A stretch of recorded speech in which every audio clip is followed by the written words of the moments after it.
लल्लन सिंह अब आज़ाद हो गए हैं। जनता दल यूनाइटेड के अध्यक्ष के पद से उन्होंने इस्तीफ़ा दे दिया है। उन्होंने कहा है कि मुझे लोकसभा चुनाव लड़ना है, बहुत जगह जाना पड़ेगा और इसीलिए उन्होंने अब कहा है कि अध्यक्ष पद की जो जिम्मेदारी है वो नीतीश कुमार आप संभालिए। इसका अब सीधे तौर से ये मतलब निकाला जा रहा है कि उन्होंने इस्तीफ़ा मांगा नहीं है, उनको हटाया गया है अध्यक्ष पद से। उन्होंने अपनी ओर से पेशकश की और अगर आपको लोकसभा चुनाव लड़ना है इसलिए इस्तीफ़ा दे रहे हैं तो आखिर क्या कहने की कोशिश कर रहे हैं। नीतीश कुमार का लोकसभा चुनाव लड़ने को लेकर कोई इरादा नहीं और इन सब में नीतीश कुमार के चुनाव लड़ने की तैयारी का क्या मतलब है, या लल्लन सिंह सिर्फ अपना बचाव कर रहे हैं।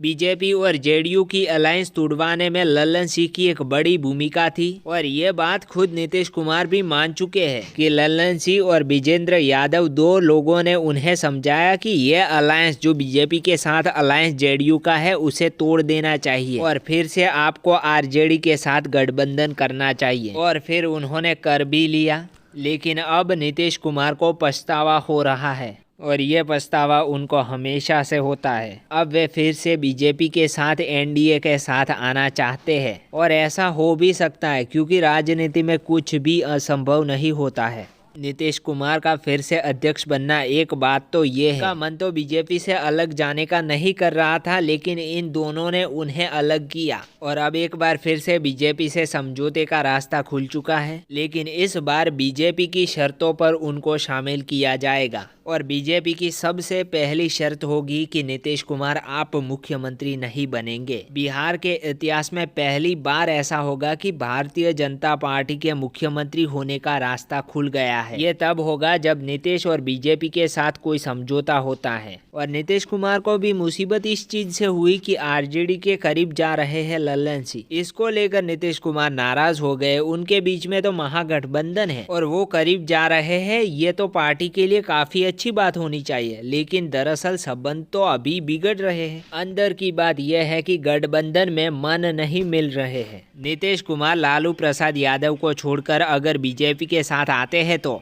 बिहार की राजनीति में बड़ा परिवर्तन होने वाला है। इंडिया अलायंस है उसमें सब कुछ ठीक नहीं है, पहले दिन से ही ठीक कुछ नहीं था और अब इनके परिणाम भी सामने आने लग गए हैं।